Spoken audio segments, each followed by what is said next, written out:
to you live from Tennessee, from the east to the west. We are talking Cowboys everything. And you just entered the Cowboy Zone. Welcome back to another episode of the Cowboy Zone. This is a Victory Wednesday. I'm your host, Marcus Jones, coming to you live from Memphis, Tennessee. And this is Lambo from Cowboys, y'all, from Johnson City, Tennessee.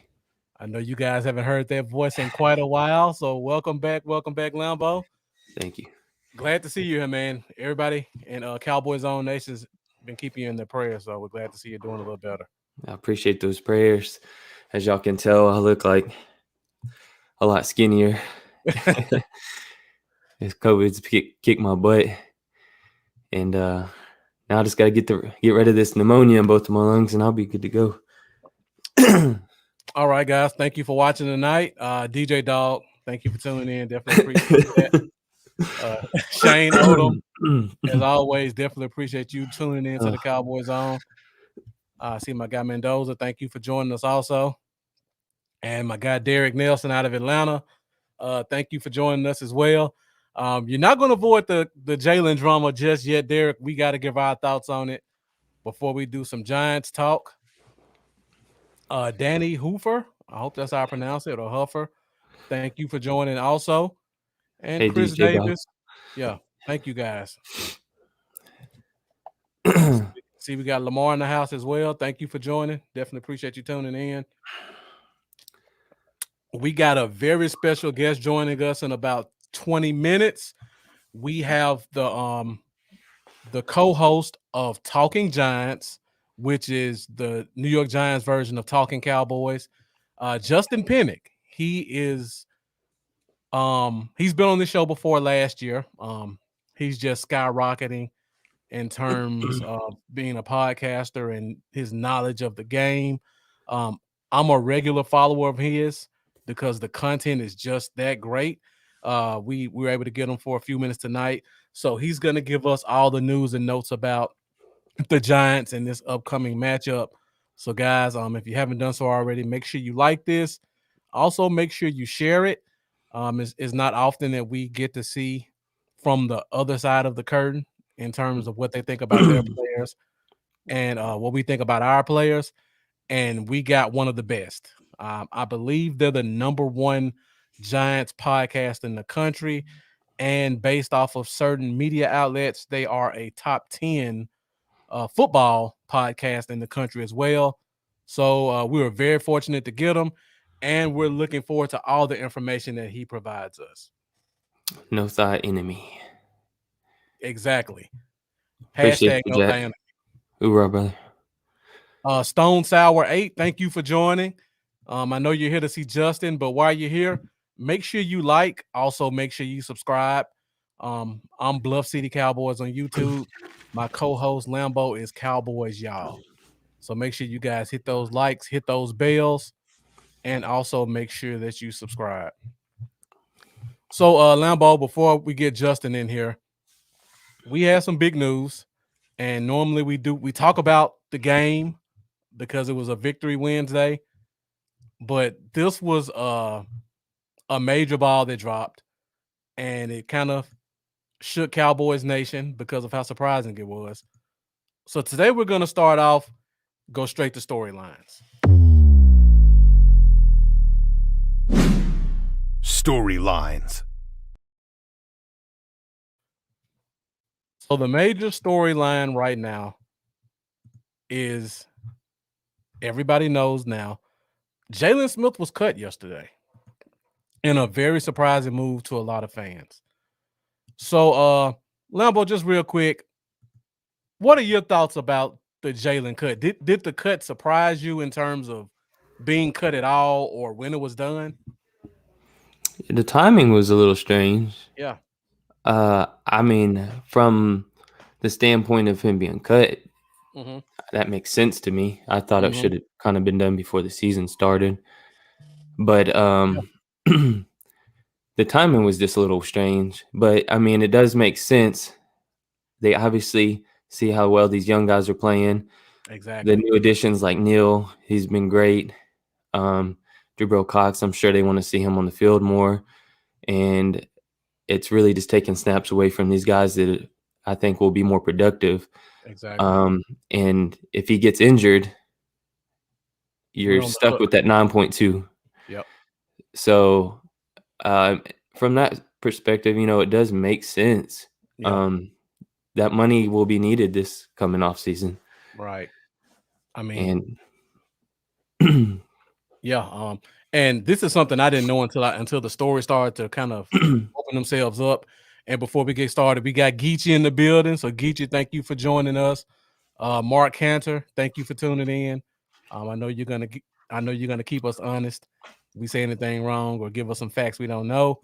Got my guy William Coulter. Thank you for joining. Also, I got my guy Terry Rudd tuning in as well. Thank you for joining. And we got Chris Davis, and kind of leading to where I was going. New culture. So we talk about the Jalen situation, and Lambo, everything you said, I 100% agree with. Dominique, thank you for joining. I didn't know that.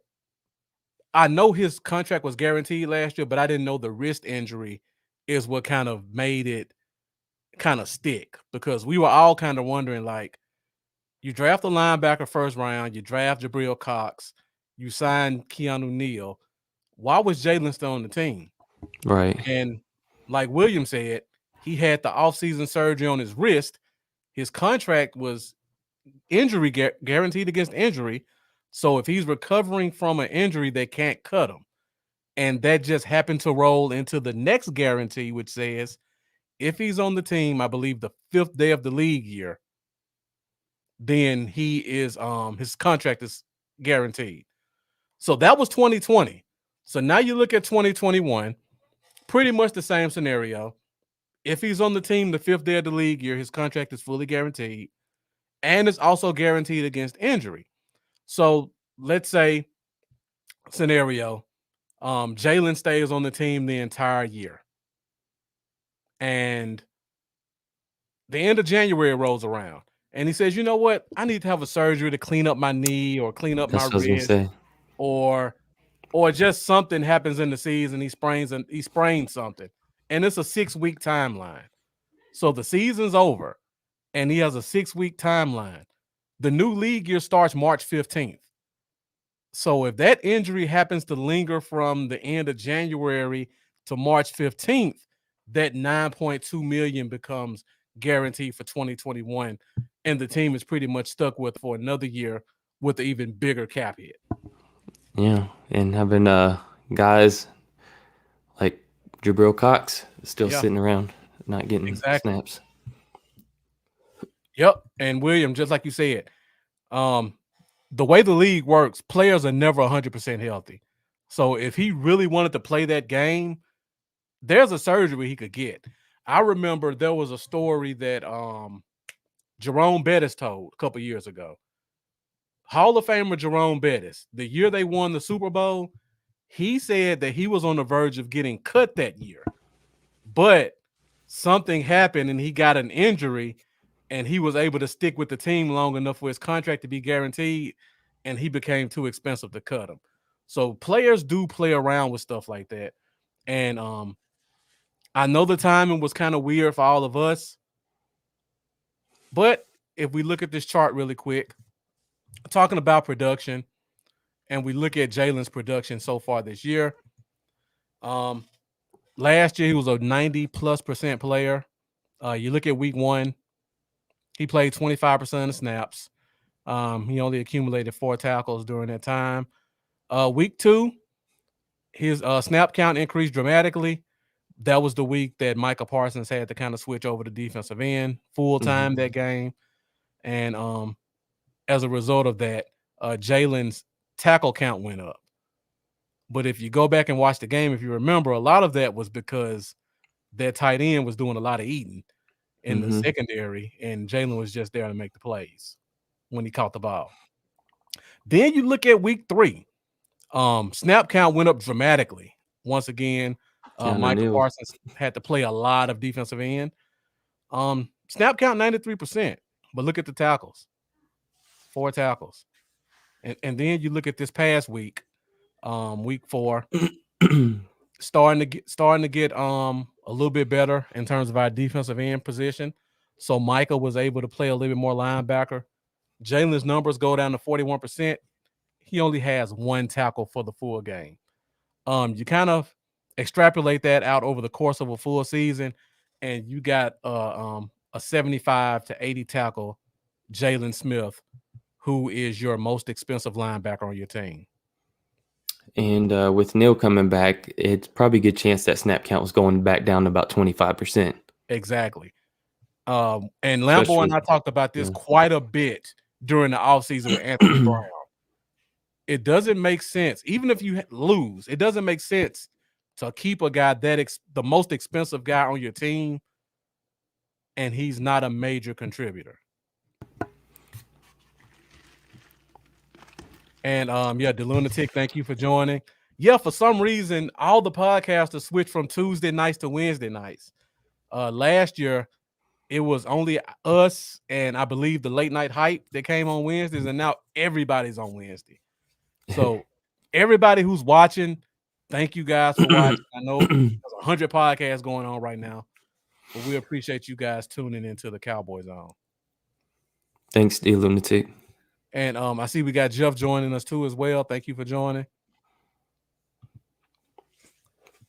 And then Mark Panther talking about just some of the antics that he pulls up. That's just what game was that? Was that was this past week? The one where he jumped on the he jumped over top of the dude for no reason. Right. I don't even know what that was about. It was like 8 guys already there. Now I'll be coughing a lot. Geechee. Yeah, we're not fighting for views. We get who we get. I mean, Lambo and I don't do this to try to be Skip and Shannon. We do it just because we're Cowboy fans and we like to have dialogue with the nation. If it was just me and him here, we'd still be doing it. Yeah. But again, appreciate guys like you tuning in. Sorta. I'm kind of playing injured right now. I developed pneumonia in both of my lungs. I'm dealing with that right now, but I got an inhaler, some steroids and antibiotics, and gonna beat this thing. Yeah, and Charlie, I get the joke, Charlie. Charlie officially confirms that Jalen Smith has been cut and he's finalizing a deal with Green Bay. So breaking news by Charlie at DCU joining us.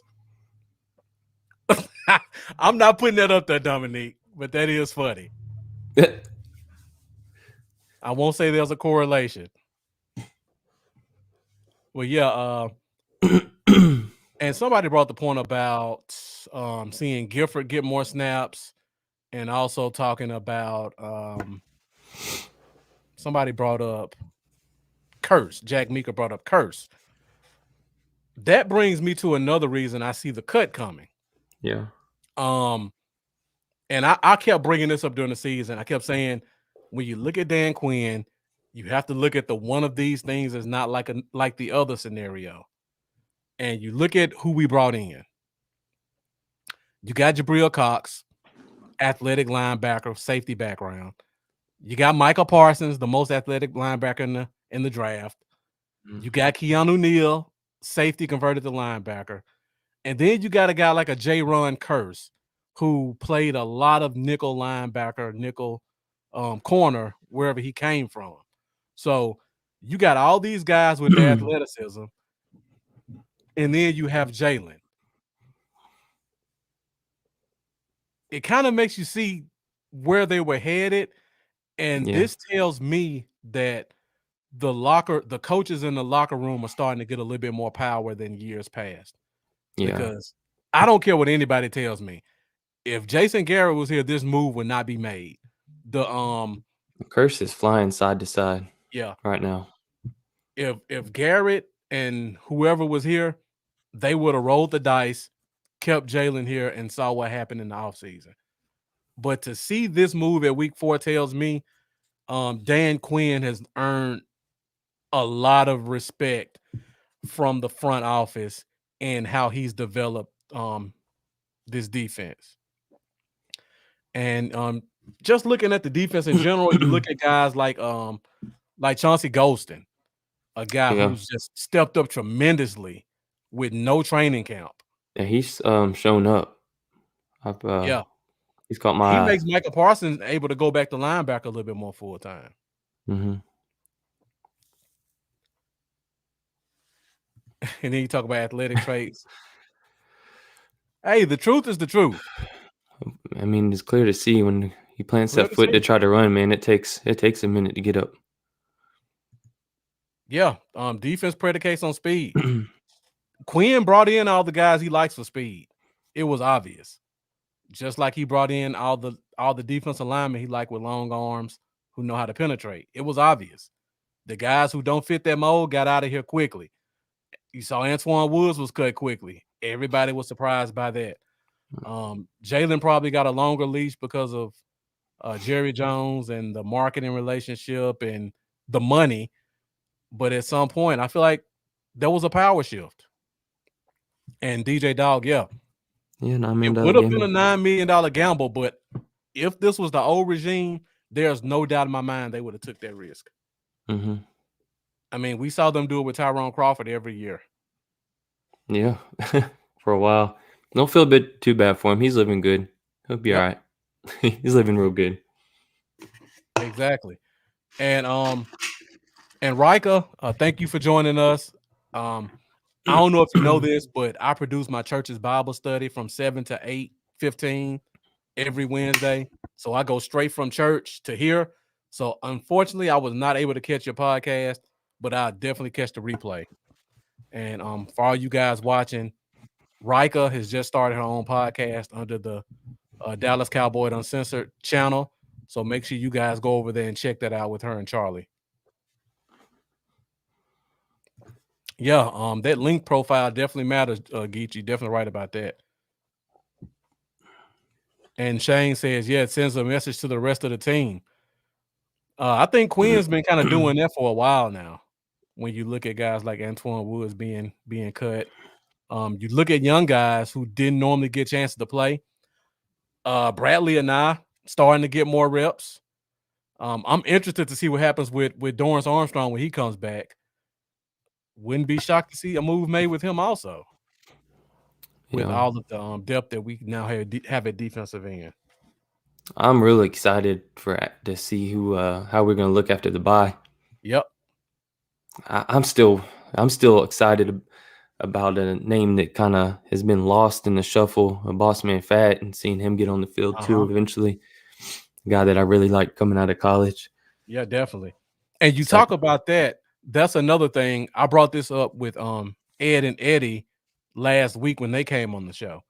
When you look at the list of guys we have on IR and PUP right now, we got Gallimore, we got Hill, we got Neal, we got Armstrong, we got we got Boss Man Fat.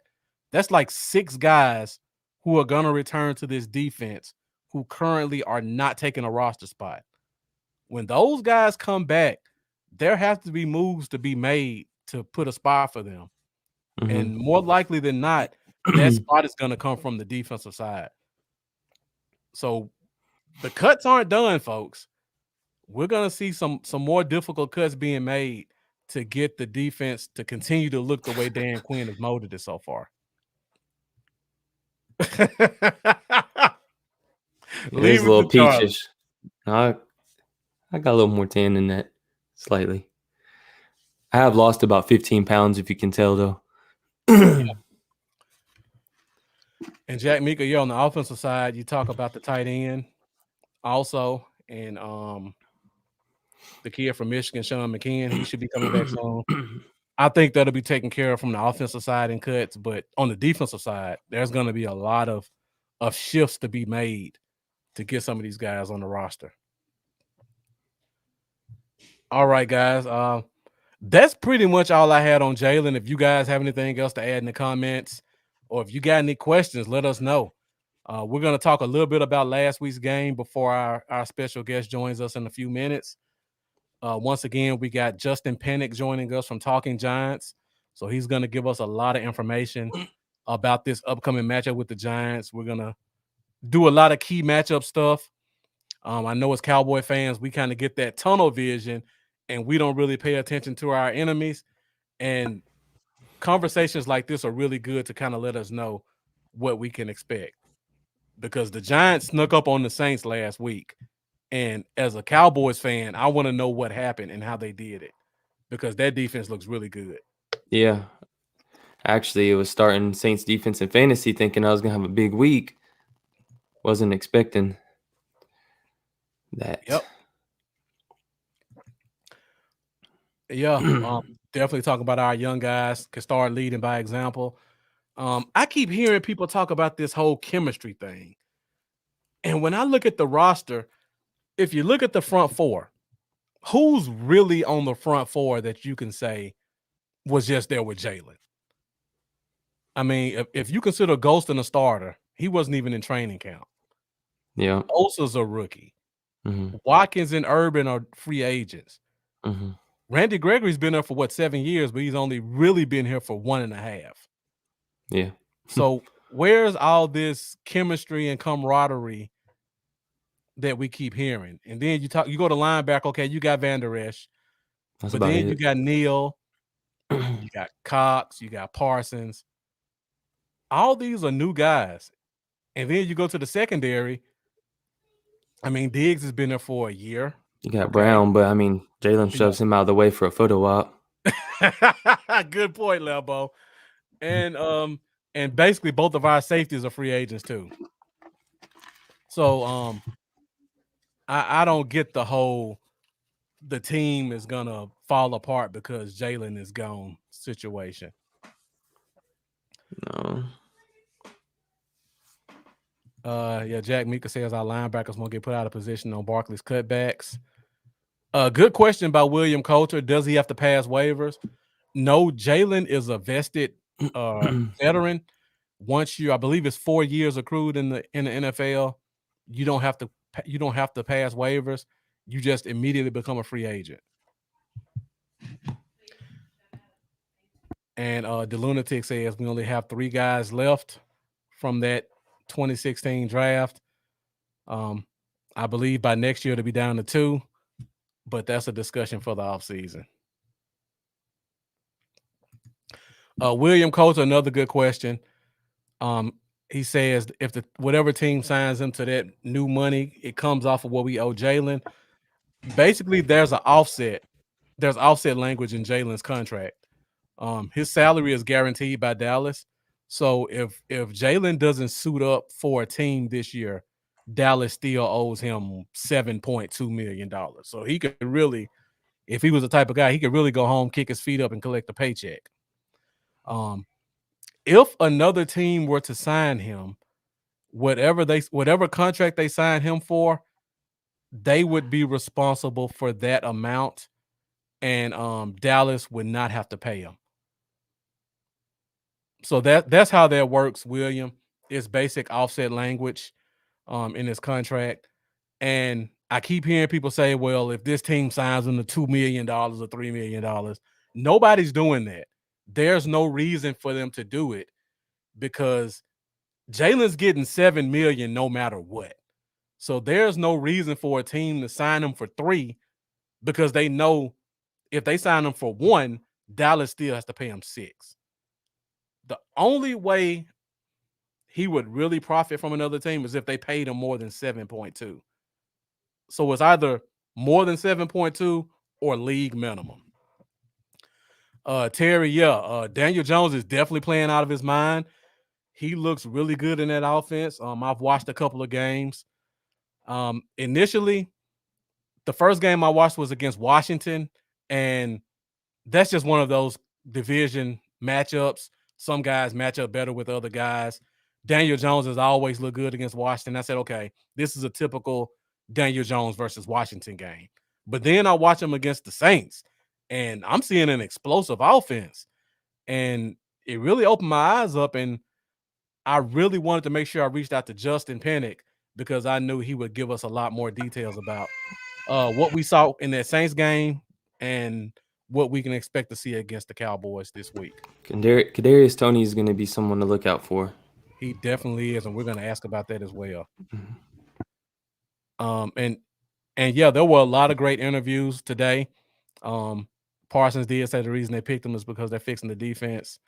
There was a lot of nuggets that came out of those interviews. Way too many to hit up. We'll probably touch base on those a little bit on Sunday.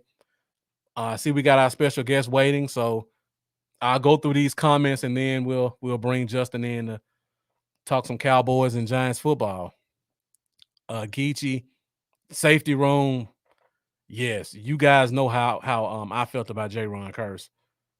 I knew it would be a home run from the minute we signed him, and I'm glad he's proven me right. I'm still mad about that call on KZ. Yeah, me too. It's a great hit. Yeah, we definitely are gonna have to spy him. We can't let repeat of what happened with Sam Darnold happen. See, we got my guy Taiwan in the building. Thank you for joining. What's up, Taiwan?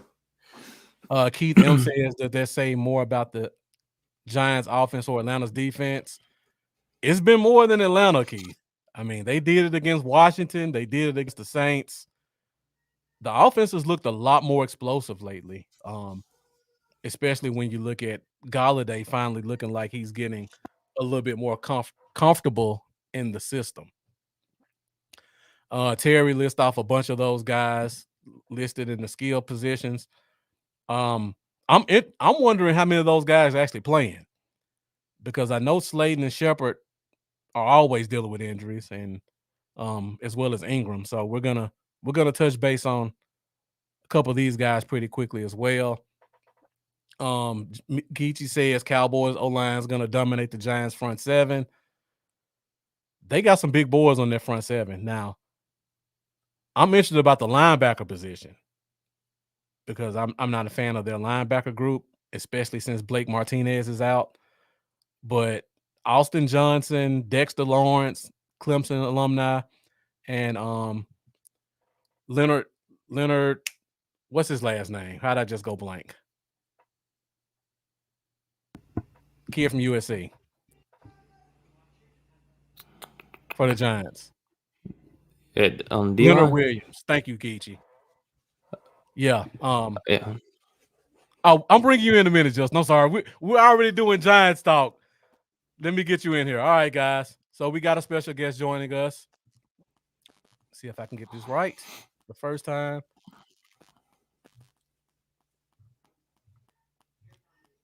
So, guys, if you haven't done so already, make sure you like, make sure you share, because we got our special guest joining us from the #1 Giants podcast in the country, Justin Penik.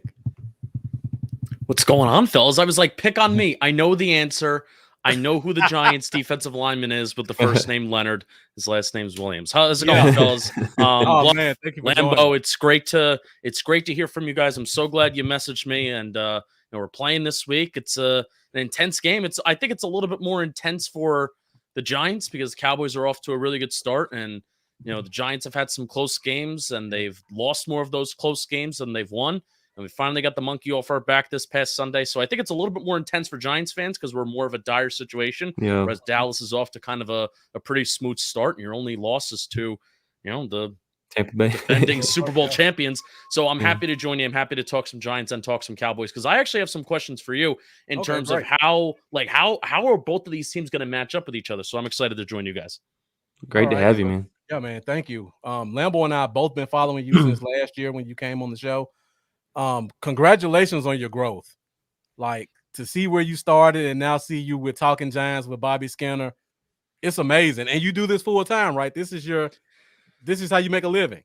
Yeah. At the start of this year, at the start of this season, pretty much. I was brought on full time by the company that I work for, John Boy Media, and they kind of took a chance on us, and we peaked as the 10th football show in the country this week, so it's pretty cool. I'm awesome, loving it. man. That's great, man. And that is good. I'm a regular watcher. Great content. Thank you. I appreciate it. I love you guys too. You guys are my favorite. Like, ever since we got together for that NFC East preview last year, where we literally stayed on for like 3 hours. That was the prep I needed for the rest of the NFC East for the rest of the year that year. So I'm very glad that you invited me on for that last year. And like I said, I'm excited for this matchup that we got going on this Sunday. Yeah, and I promise you it won't be 3 hours this time, because Lambo and I can't do it. I don't blame you. Hey, I still got this pneumonia, and I don't think I have to talk that much. I heard. Don't worry. I'll do the talking for you, Lando. Yeah. That's what I do. So we got plenty to talk about, and guys, if you got your questions and comments, feel free to put them in. Justin is a guest in our home, so let's treat him with respect. Very knowledgeable guy. He's gonna give us information, good or bad, about his team. Let's pay them the same respects with their team as well. And I know we got some great fans watching, and you guys are always bringing your game. So let's keep the dialogue going. So we'll just go straight into it, and we'll just hit on key matchups leading to this week's game. Key matchups. Wow. All right. So the first matchup that I have to talk about, because this is the one I'm most interested in from your team, stopping the run. Because I know you guys lost Blake Martinez, which is a linebacker I really like when it comes to run defense. Our offense has really been kicking it in gear from both running backs the past couple weeks. Who's the replacement for Blake Martinez? So as of right now, it's Tay Crowder and Reggie Ragland. And the Giants have been using a lot of their two interior linebacker sets, where last year they like to include Jabril Peppers down in the box, and they did some three safeties. Now, Jabril Peppers is a guy where I don't even know if he's going to play. He's got like a lower body injury, so I don't even know if he's going to play. So it could be like a rotation of Julian Love, Logan Ryan, Xavier McKinney back there, who's been like our free safety and playing deep center field too high with Logan Ryan. But Reggie Ragland and Tay Crowder, and, flat out, they've been good, they've been solid, but they're not Blake Martinez. I mean, Blake Martinez played at a Pro Bowl, almost all pro level last year, and he's just not the same. I mean, it's not the same right now. The Saints ran for 170 yards against the Giants last week, and I was shocked to hear that, like on our recap episode, because you look at so many stats, and when you recap, you can't necessarily, just remember everything on top of your head. And when Bobby told me that the Saints ran for 170 yards and Alvin Kamara had a day, I was like, oh, it didn't even feel like that. But they really pounded the rock well. And I'm worried about that happening again this upcoming weekend against Cowboys, because the Saints had their left tackle and their center hurt last week. Cowboys offensive line is looking pretty darn good. You have the rotation of Pollard and Zeke this year, for all the crap that I feel like just NFL Twitter and NFL fans give him in general, because Pollard looks decently good and he gets the big contract. Zeke is averaging the most yards after contact per carry, like in his entire career this year, where he's looking really good. And I think he's kind of taken that to heart, where, as at least from an outsider's perspective, all this talk of Pollard being better than me, I would take that to heart. And I think Zeke's a competitor that may pay attention to that stuff. So I am worried about this Giants defense. They are going to prioritize stopping the pass. Yeah. And I think Zeke and Pollard can get a solid 4 or 5, yards per carry, and they can get those chunk plays that way, especially without Blake Martinez not being there, because the Giants defense just overall this year has not been great. Somebody brought up that Leonard Williams is hurt. Is he out this week? Well, Leonard Williams is also a guy who is hurt and he's on the injury report. We're going to have to wait till Friday, because the Giants like to keep everything close to the chest. And, the new injury designations this year, there's only questionable and doubtful. There's no more probable. So, he's probably going to be questionable, but we'll see Friday. I think he's going to play, because Andrew Thomas was a guy that finished the game this past week. He's also on the injury report. That was kind of a surprise today with Giants fans. It's like, oh boy, he's looked pretty good to start this season, and we kind of need him, right? So Andrew Thomas showed up on the injury report. Leonard Williams showed up on the injury report, but these guys finished the game last week. So it's not one of those situations where, all right, this guy limped off the field and he was carried off the field, and now we know that he's hurt. So hopefully they're just holding him out for walkthrough practices, and then on Friday for that final walkthrough, they're back in there, and they're ready to play. So keep an eye on that injury report. Okay. And guys in the comments, great comments so far. I wanted to start with defense first, and then I go to offense. So if you got offensive questions, I'm gonna ask them. Just give me a few minutes. But I got to put this one out because the comments are just blowing up. How is Jason Garrett looking in year 2 of your offense? You couldn't have kept him for one more year. you couldn't have kept him. I'm so glad that he's gone for one more year. And all right, so Jason Garrett is having a much better season this year, but it's come in spurts. It's come like basically every other week. It's Denver, no explosive plays, no opportunities down the field for Daniel Jones to throw the ball, no yards after the catch, by the way. Was that a theme throughout his entire tenure in Dallas where it was just pitch and catch and there was absolutely 0 yards after the catch unless somebody is breaking a tackle and making an immaculate play? Was that also the same thing with Dallas all those years? Oh, that was Jason Witten's entire career. Just no, Right. There's no yards after the catch. And this past week, I'm going to tell you something. So Kenny Golladay and Kadarius Toney on Sunday. So this is something to keep in mind too. Kadarius Toney and Kenny Golladay this past Sunday both averaged 8 yards after the catch per reception. That was the first time in 19 games of the Jason Garrett era as play caller and offense coordinator, the first time that any wide receiver averaged more than 6.3 yards after the catch per reception. And it was also the first time that any pairing of at least one wide receiver, so 2 wide receivers, at least any pair averaged together more than 5 yards after the catch per reception. So his offense is just so frustrating. Daniel Jones's best strength is throwing the deep ball. He's one of the league's most efficient deep ball passers, but Jason Garrett never let him do it enough. And this offense was just not explosive last year. 2 out of the 4 games, it's been explosive. It's been above average, and the offense has looked good. They still haven't scored over 30 points, which is frustrating. You know, why is Daniel Jones performing like a top 10 quarterback right now in a lot of advanced metrics, but the Giants still haven't scored over 30 points? I'll give you a hint. I think it's Jason Garrett. So he's better. I'm concerned that he can't sustain it over week to week because it's going to, one game is good, the next game is bad. And that's what I'm worried about. However, he tends to, I don't know if you guys noticed this, this last year especially when we were in Dallas. He pulled some tricks out of his sleeve against Dallas last year because I really do feel like these are like gumption games for him.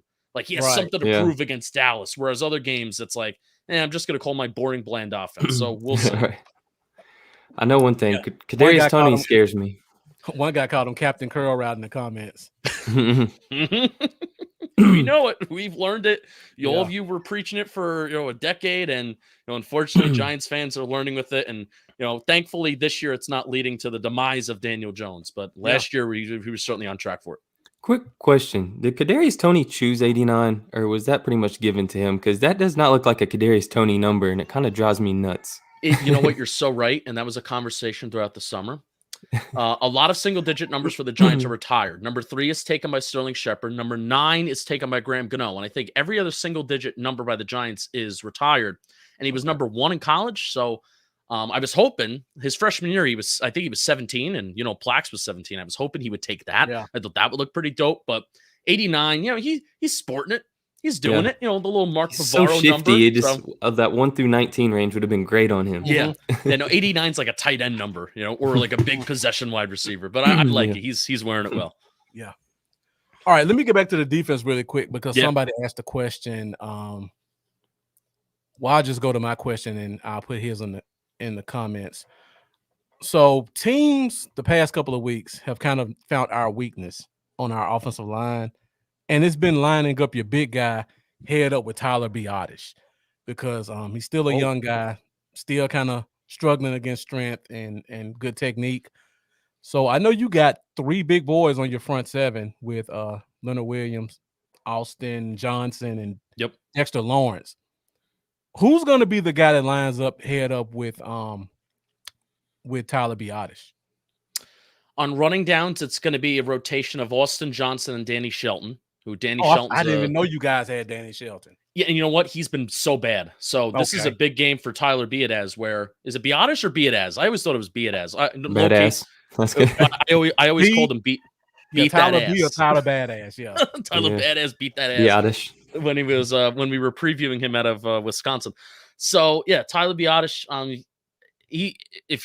It's going to be pretty easy for him to move Danny Shelton. I know Danny Shelton's a big dude, but everybody's been moving him. He's looked really, really bad. Austin Johnson's looked better. I remember Dalvin Tomlinson kind of embarrassed Biadasz last year, and I know he went in for a sack on Andy Dalton last year. Dalvin Tomlinson's gone, so good news for Cowboy fans. And Giants have kind of felt the brunt of it a little bit. I certainly would rather have a Dory Jackson on this defense, who was their free agent signing from Tennessee, because I just like prioritizing guys that stop the pass over maybe stop the run. But I would say it's going to be a good, healthy rotation on passing downs between Dexter Lawrence and also Leonard Williams. Leonard Williams also does like to line up on the end if they use 3 defensive lineman formations on third downs with an edge rusher on the outside.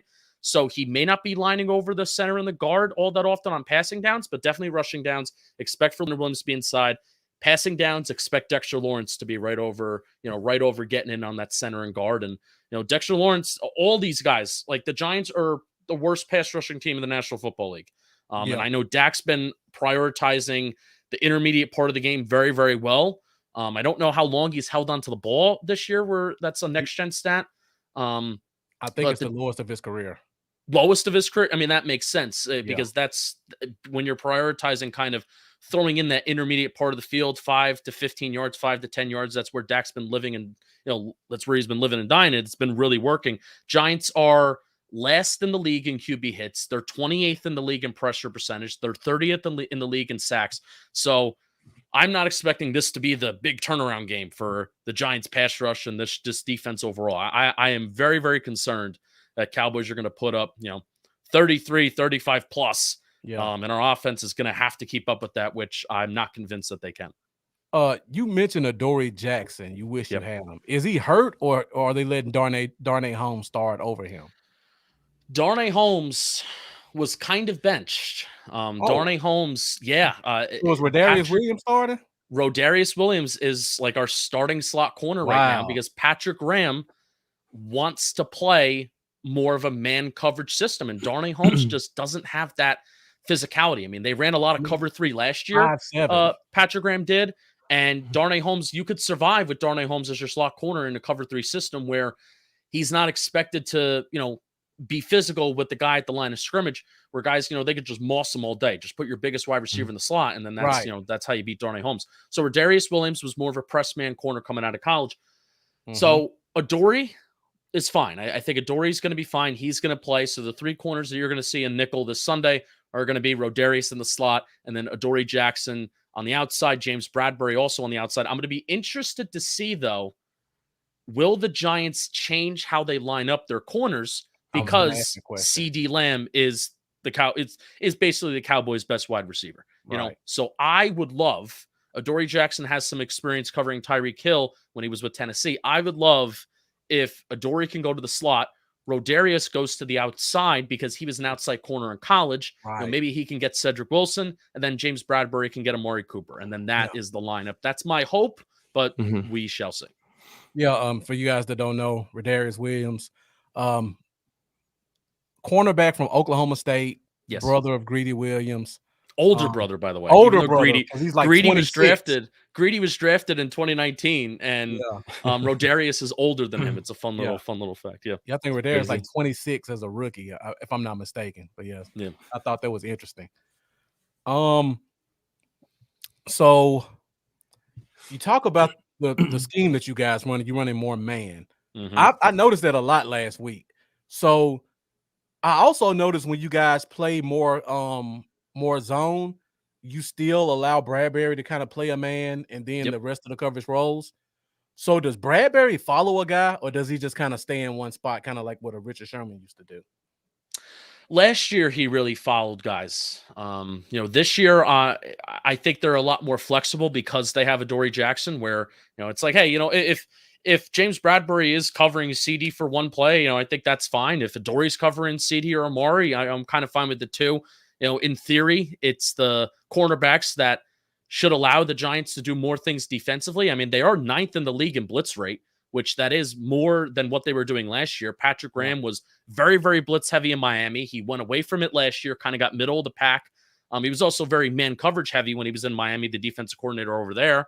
So now he wants to get back to that kind of man coverage, a little bit more blitz heavy stuff, but nobody's getting home. Like the pass rush is just not getting home. And I am such a fan of prioritizing secondary over pass rush. But if nobody's getting home, what you're going to have is Dak just having play action all day and then crossing routes. I mean, how do you defeat man coverage in the NFL? You run crossers with play action, And I think the Cowboys are going to do that to death. They could do that play action roll. Garrett did this all the time.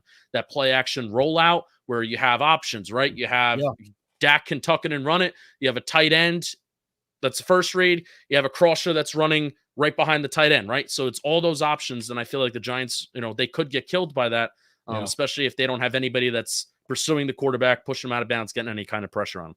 Yeah. Geechee, you make some great points. I'm about to get to all those in a minute, but I got to give Mendoza my weekly who the hell is this guy mentioned, because I'm usually pretty good with knowing teams' rosters because I'm big in college football and the draft. I have no clue who Josh Jackson is. Oh, do you know who he is, Justin? Oh, yeah. This is a guy that we traded Josh Jackson. We got him from Green Bay. We traded away Isaac Adam, who was our number 2 corner last year. And we just haven't played him. We haven't suited him up. So Josh Jackson is basically, for this Sunday, long story short, that's not a name that you have to remember. He's been like a healthy scratch almost, or maybe even his hurt. I have no clue. Yeah. But he hasn't been active yet this year. Yeah. My guy Mendoza, he must have like a list of every team's depth chart because I love it. Every week he throws a name out that I've never heard of before. So I just had to give him a shout out on this one to see if he could stomp you like he stumps me in Lambeau. All right, so you talked about Dak, and Jack Meeker talked about how Dak looks off defenders and moves safeties. You've mentioned this a little bit. Who's the safety rotation? Because I know you guys have Julian Love, who I loved out of Notre Dame.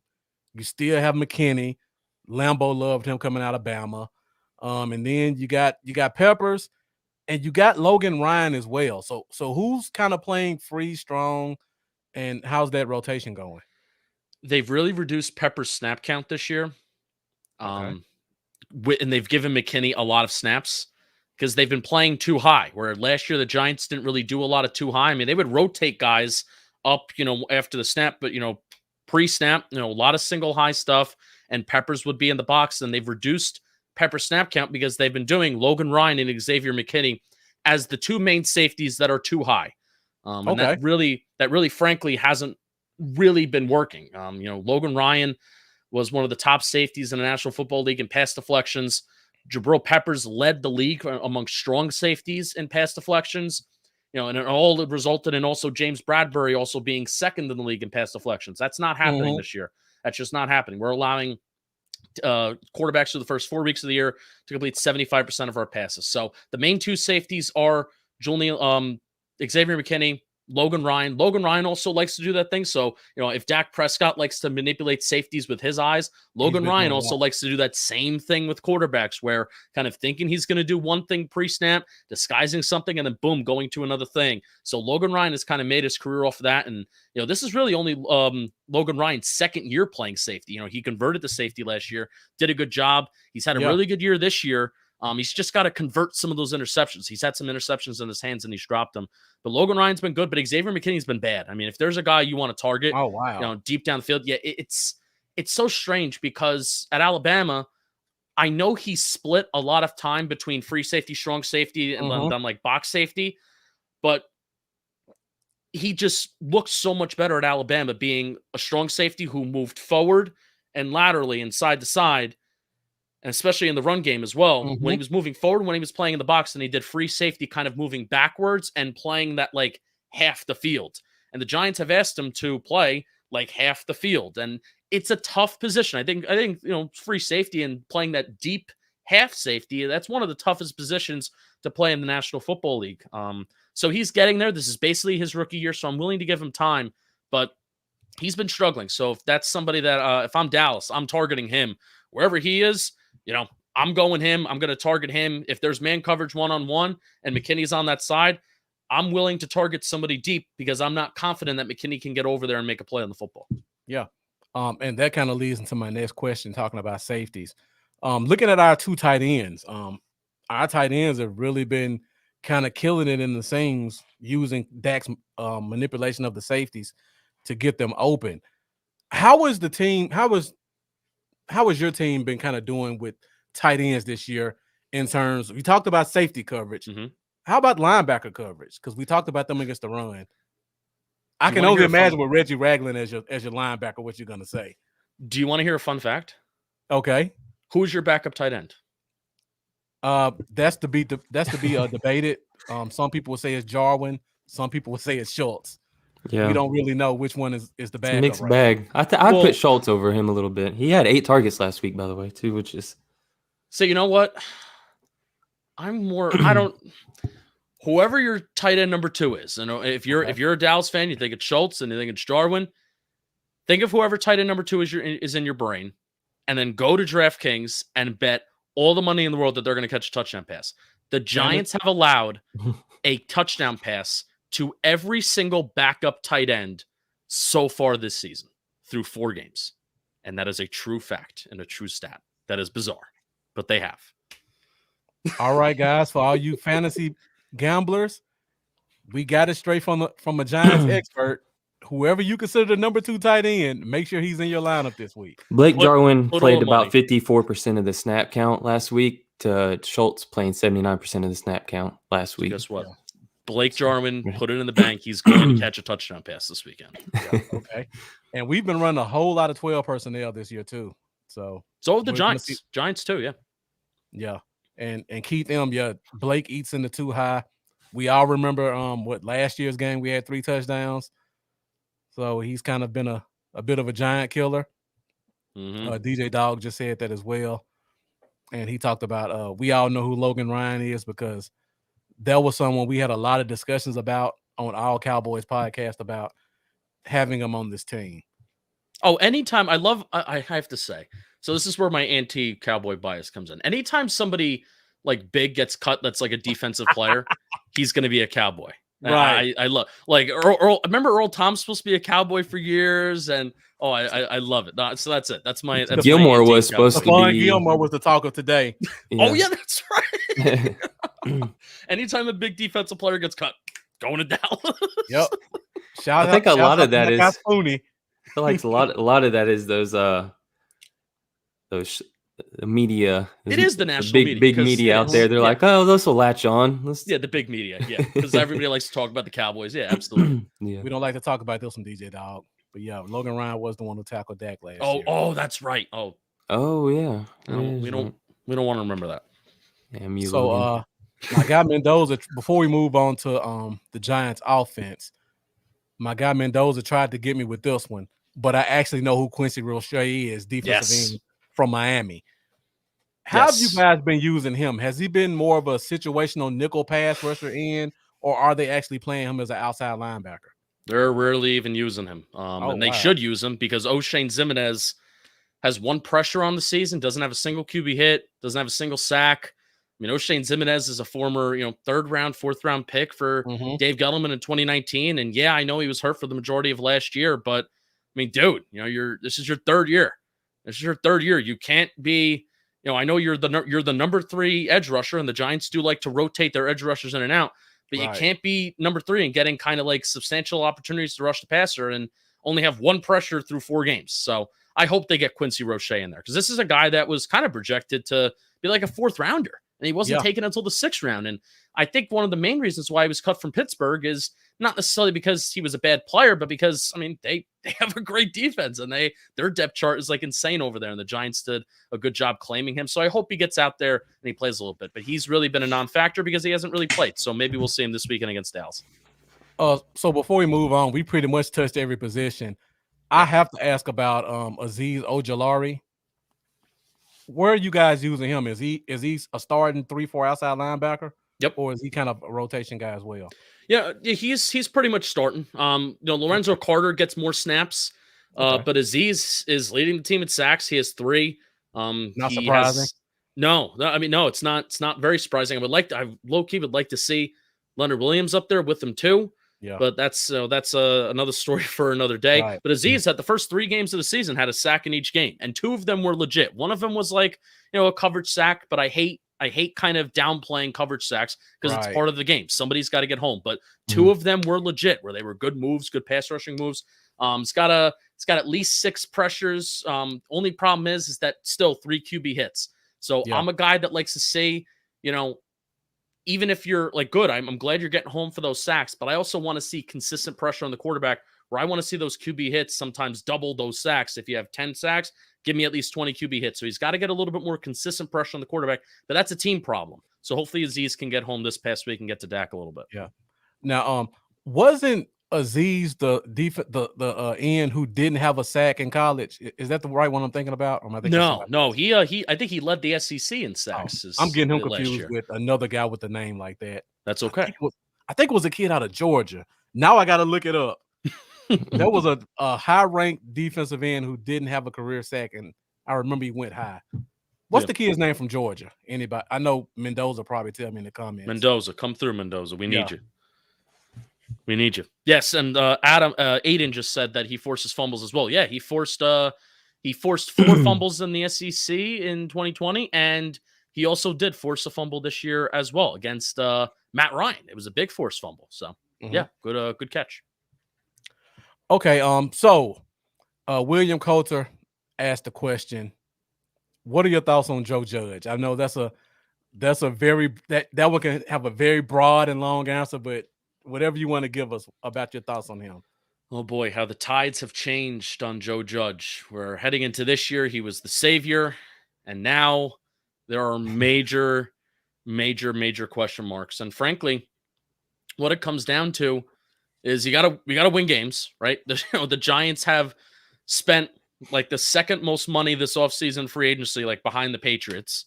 They have all this draft capital. They've had some of the most draft capital since Dave Gettleman has took over in 2018. I mean, they haven't had a winning season. They haven't had a winning season since Dave Gettleman took over. So all that draft capital, they have it. Mm-hmm. And now it's year 4 of Dave Gettleman. You know, all his draft picks that he drafted in 2018, they're on their, like last year, their deals. So it's like, all right, it's time to go. And the fact that he started out 0-3 is brutal. And Joe Judge is ultimately a part of it, you know, where you have the talent on paper, so to speak. At least you hope that you have the talent on paper, and you're not producing. It's tough. But mainly for me, it's Jason Garrett.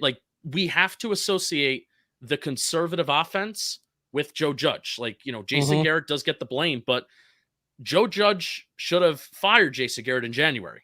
Like, that should have happened in January. And yes, continuity is a good thing. Like, I get it. Like, you know, having continuity in the system. And I think that's why Daniel Jones is rising above his expectation, because they have this continuity.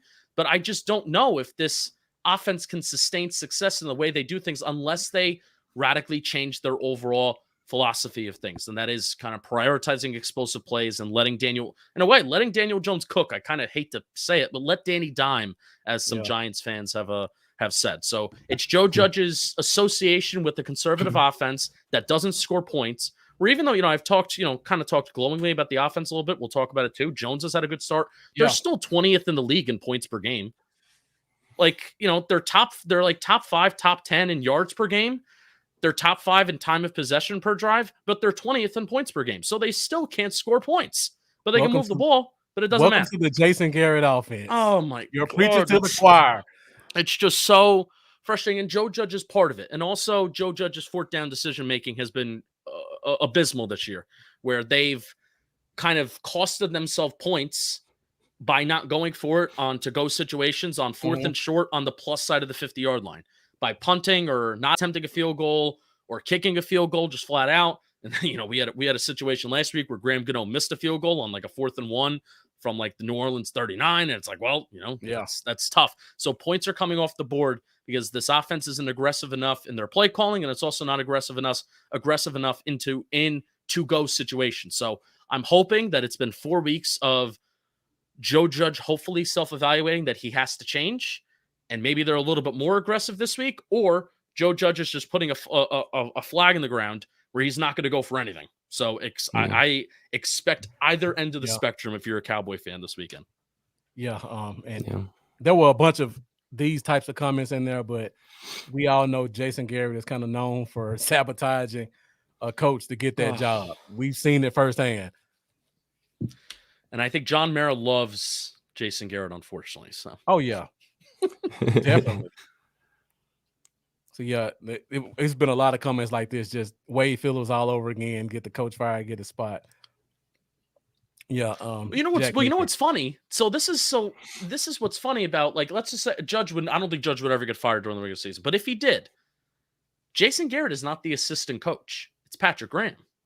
Oh. So I think Patrick Graham would get the head coaching job. So there's a whole bunch of theories that a lot of Giants fans have that Jason Garrett wasn't Judge's hire. He's the only guy out of all of his coaches, and the Giants have like a million coaches. Out of all the Joe Judge connections, he is the only guy that never had like a straight connection to Judge, because everybody's like a former Mississippi State, a former Alabama guy, a former New England guy.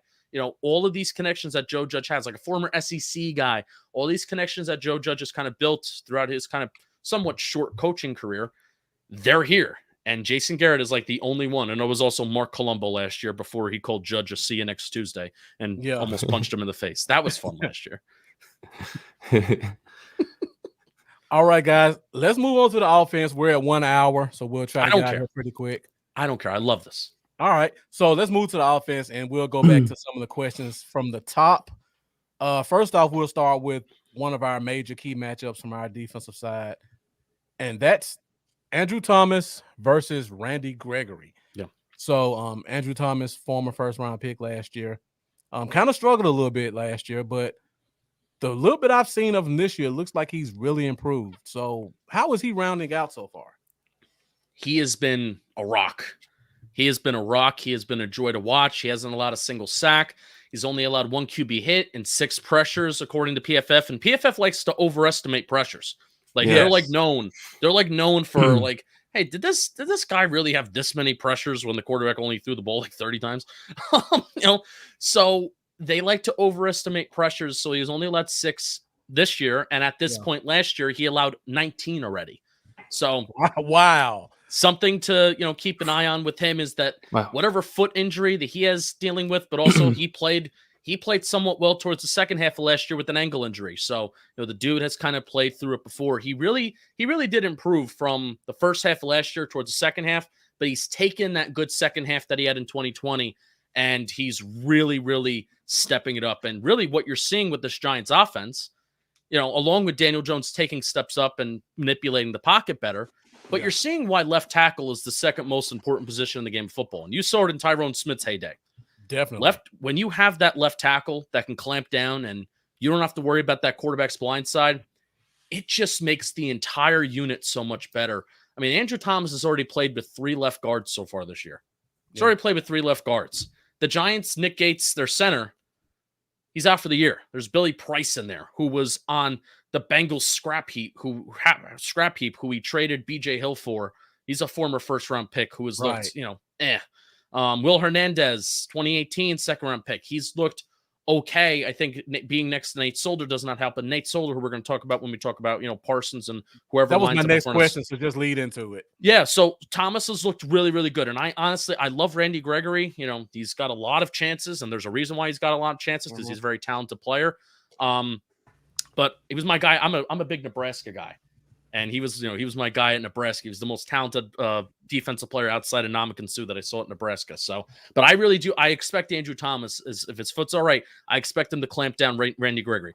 Nate Solder has been terrible. Do you think that has something to do with him missing the entire last season? Oh yeah. I mean, Nate Solder was also the worst left tackle in football in 2019 too. That's true. Really, him opting out of the season now, it was justified. His kid had cancer, and it was COVID. He had a very good reason. Well, not even an excuse. It was a good reason to opt out of last year. So I can't fault him, but he did screw the Giants, where the Giants needed to get him out of the building, and he inevitably delayed that another year. And it's so unfortunate that Matt Parrott, former third-round pick, couldn't beat him out for the starting job. And Nate Solder's just so bad. And I frankly don't understand. So this is where Micah Parsons comes in. Mm-hmm. Yeah. Micah Parsons has been very good at putting his nose down and bull rushing dudes. And Nate Solder, that's how you beat him. Where guys like Cam Jordan and, Montez Sweat and Chase Young were doing this too. They're trying to run around him. Like, you're not. Nate Solder is just so bad that he's just going to open up his hips and he's going to run with you.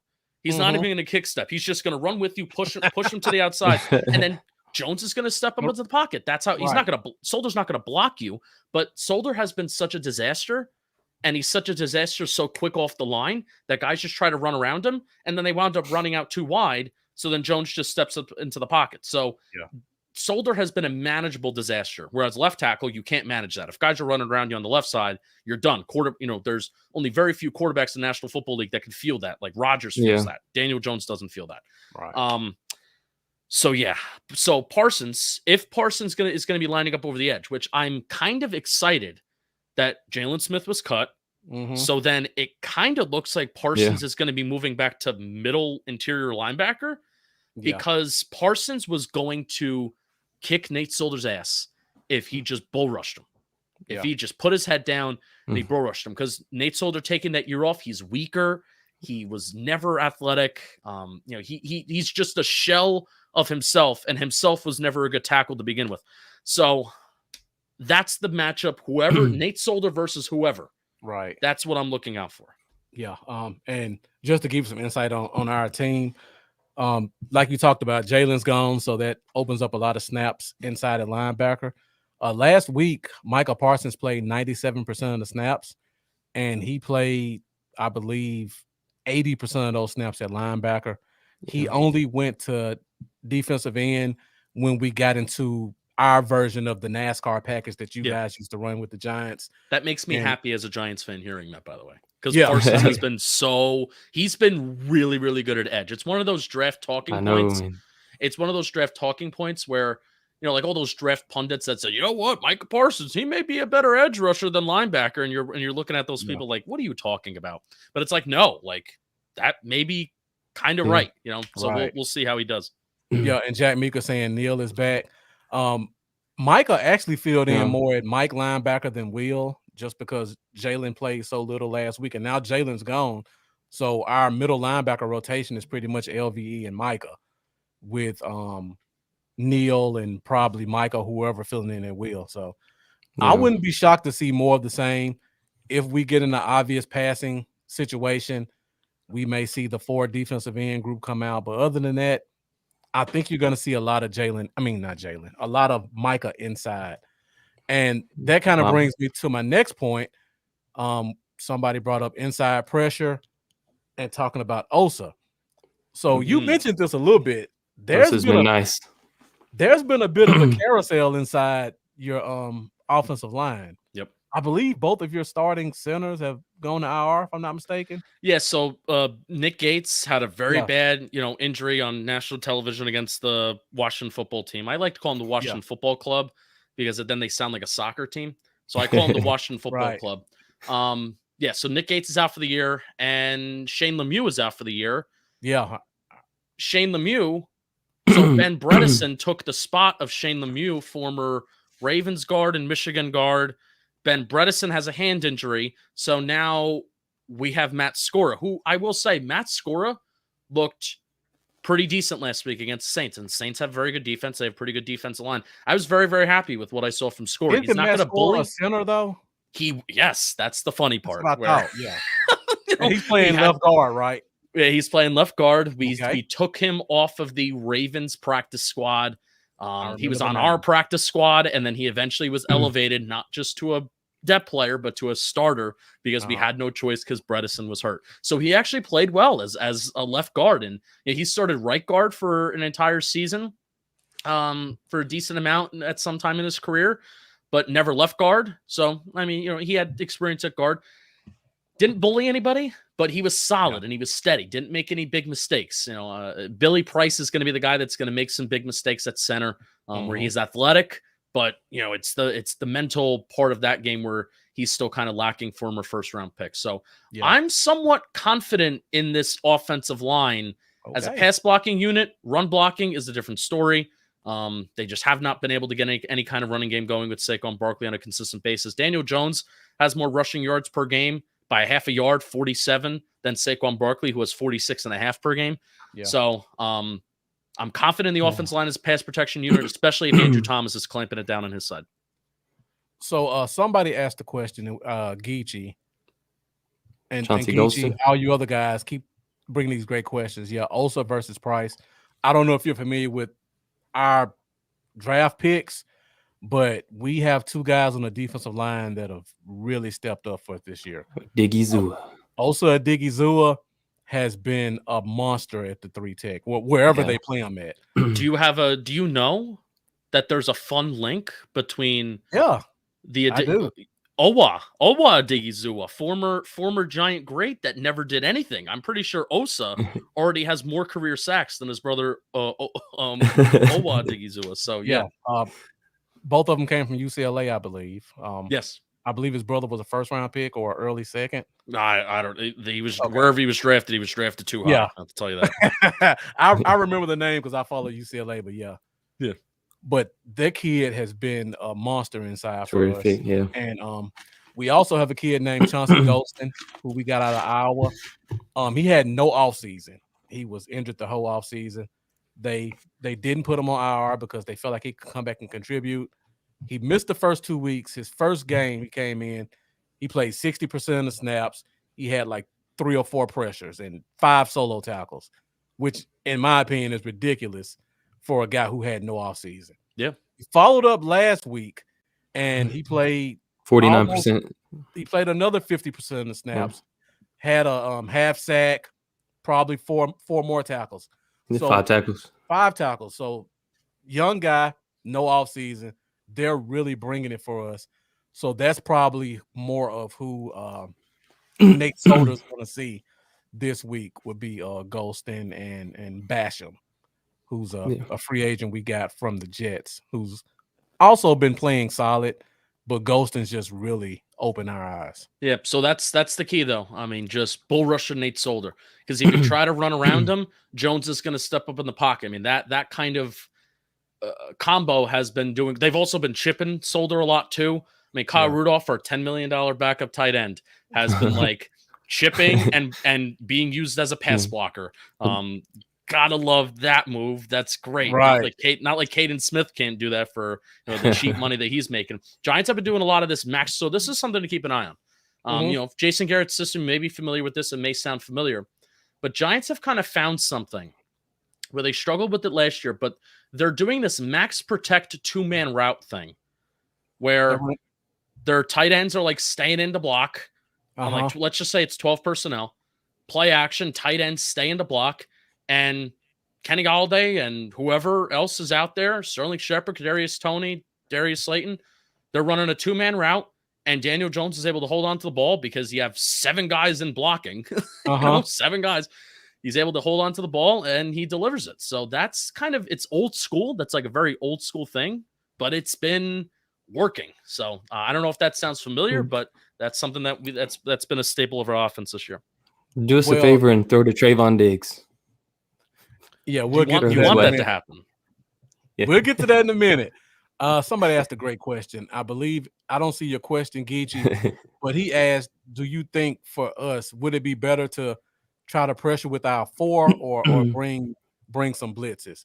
Because we've been bringing a lot of blitzes and stunts more than we've ever brought in the past. We're probably at 30-some% blitz rate at this point. When you talk about that max protecting."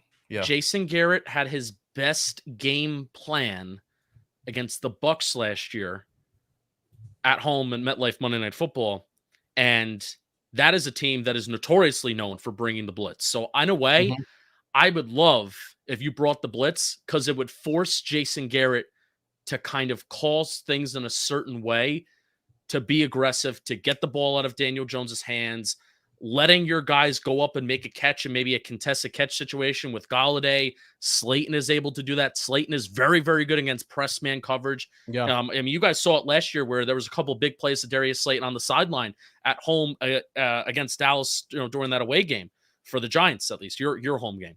So I'm confident in Jones's ability to kind of get rid of the ball under pressure. He's actually been, I know PFF grades, I don't really subscribe to it fully, but I like this chart that shows PFF grade under a clean pocket and then also under pressure. And Jones has one of the best grades under pressure this year, which I find to be pretty cool.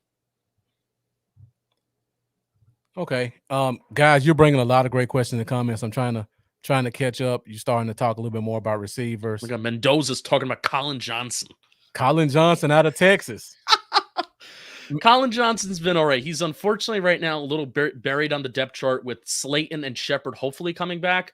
But with Kadarius Toney playing better, that's with Kadarius Toney playing better, Colin Johnson's been buried a little bit, but we saw him a little bit in Atlanta. If a wide receiver goes down, you'll see Colin Johnson. Mendoza with the deep dives. Oh my gosh. That's what he does best. So you talk about Kadarius Toney, and I didn't even hear his name with the team until last week. Nobody else did either, yeah. So what's been going on with him? Like, have they been burying him behind Shepard and Slayton, and the injuries gave him an opportunity, or did they finally figure out how to use him? I think it's the former, where they were forced to use him, and it's like, oh wow, it worked. It's amazing. It's like we draft this guy to create yards after the catch, and right, to make some big plays, and he did it. So. Yeah, it was with the opportunities of Shepard and Slayton going down that kind of created the opportunity for Toney. And I think there had to be some other things happening in training camp with, he did have COVID, but was he fully back? And was he fully like there mentally? And I'm not even just talking about, this is separate from COVID. Was he there? Because there were some character questions coming out of school too. And I'm not in the building, so I don't know. But as a fan, you kind of have to think, it's like, well, why is this dude so talented and he's not getting any reps? And he's just flat out not out there. Like, why was Colin Johnson versus Atlanta getting reps over Kadarius Toney, like when all of our wide receivers went down? But I'm glad that they worked him into the game plan against the Saints, because really there was, the main difference this past game was Kenny Golladay getting yards after the catch and Kadarius Toney. Like, that was the main difference, because those two things, and especially yards after the catch, were non-existent throughout the first 19 games of the Garrett era. Yeah. All right. So the question has been kind of floating around. We've talked about it quite a bit. Diggs versus Golladay. This is the matchup that Cowboys fans are really looking forward to seeing. We've seen Diggs kind of meet the task every week, and this is another one. Golladay was very talented in Detroit. Seems like he got lost the first 2 weeks with the Giants. Really kind of got his bearings week 3 last week. He had a really good game. So what do you think we can expect from this matchup in terms of Golladay and what he provides to this offense? And I got your question too, Mendoza's coming next. So Kenny Golladay is actually tied for the league lead right now with 11 receptions of 15-plus yards. He has an 85% catch rate over the last 2 games, while also averaging 17 yards per reception, which typically, when you have guys that are averaging like, I know small sample size 2 games, when you have guys that are averaging like 15 yards per reception, like the catch rate is usually south of 70%. We're intermediate guys, slot guys who are possession wide receivers. They're the guys with the high catch rates. And, the deep guys that are targeted deep down the field, they have lower catch rates. Well, that hasn't been the case with Golladay, where it seems like the connection is kind of getting there. I don't even feel like he's been fully unlocked, even though Golladay. Oh, I agree. You kind of look at, some of the box score stuff, and you kind of look at, the catch rate's been good. It's some of the best of his entire career. And, he does have those 11 receptions of 15-plus yards. That's tying for the league lead right now. I know Deebo Samuel also is tied with him as well. Yeah. So you're looking at that. It's like, okay, this is a solid start. Still hasn't had that like 10-catch game yet where he like really took over. So I'm hoping, I know Dallas, they've really upgraded their secondary play. I'm hoping that because Dallas does have a little bit of a track record of allowing some explosive pass plays, I'm hoping this is the game where we unlock him. And we signed Kenny Golladay to be a contested catch guy and to go up and just get a football. Yeah. We haven't given him that opportunity yet to do it. He's caught some post routes, some slants, some curls, but nothing like that's made my jaw drop yet. Yeah. And I'm hoping it starts this game. Yeah. And the reason Cowboy fans like this matchup is because you got Diggs. He's a tall corner. He's a very athletic corner. Golladay is not known for his separation, and Diggs is very good at playing the man as well as playing the ball in the air. So I think it's going to be a really good matchup between those two. Yeah. Our concern as Cowboy fans is, are the Cowboys going to let Diggs travel with Golladay? Because if they don't, then we got Golladay versus Brown, and we got a completely different ball game. Yeah. if you got a chance to watch any of what Mike Williams did with the Chargers, Oh yeah. it could get scary with Galladay Mhm. if they don't match up Diggs with him. So Mendoza asked the question. We talked about Tony. We talked about your two receivers out. You guys also signed the speedy receiver John Ross from the Cincinnati Bengals. What is it? I think he caught a touchdown last week, if I'm not He mistaken. did. Big like 54-yarder. Yeah. So what has he been doing so far in this season? Has he been playing outside? Has he been playing in the slot? What's kind of been his role on the team? So this was his first game back this past week against the Saints because he was on the PUP or IR. Oh, okay. He was on one of those lists. That was my favorite. That was my favorite phrase throughout the summer. The Giants are going to put this player on a list, and because they have a million of them. So yeah, this was his first game back against the Saints, and his touchdown pass, and he had 3 catches for 77 yards, and his touchdown pass was really fun, where the Giants it was one of those max protect 12 personnel things where it was just a 2 or 3 man route. Kyle Rudolph stayed in the block, and John Ross took the top off of a defense where there was 2 guys covering him, but Daniel Jones puts the ball in a really good spot. So that's where Ross could kill any defense. It's with his speed. He has the game-breaking speed. That's the guy that, he broke the NFL record for the 40-yard dash, right? Yeah. So he can kill you with the speed, whether it is on like a comeback route, a deep curl, or, post route, a streak down the middle of the field. So John Ross is one of those guys, kind of like, just long story short, you have to account for him when he's on the field because of his speed. I don't feel the same about Darius Slayton. Sterling Shepard is good. Kenny Galladay has been solid, and he's been doing what he's doing. But John Ross is one of those guys where it's like when he's on the field, and if he takes the top off of somebody, even if there's this deep safety over the top too, Daniel Jones will not be afraid to throw that ball over the middle. Because Daniel Jones is looking for those explosive plays whenever he can get him, because Jason Garrett sure doesn't draw it enough for him. When the play calling doesn't limit him. Yeah. All right. I see we got quite a few of your Giants fans coming in. So guys, thank you for joining. Oh, you put some great questions up. I'm about to get to your questions also. If you haven't done so already, I know this is a Cowboys podcast, but make sure you hit that subscribe button, hit that bell. Your support definitely helps us out as well, and helps out the sports podcast nation by helping us all grow and be seen by other avenues. Because even though we're kind of rival teams, it's always good to know what the other team's doing when you get to situations like this. So I'm going to butcher these names, I'm sure. So Fasi Udin, I hope I got that right. He asked the question, should the Giants use Tony as a kick/punt returner? I'm surprised to see that question, because I would assume if you're not using him on offense, he would be the most explosive punt returner in the league. Oh, well, we think similarly. Yeah. We think similarly. No, he has not been used as a kickoff punt returner. He should.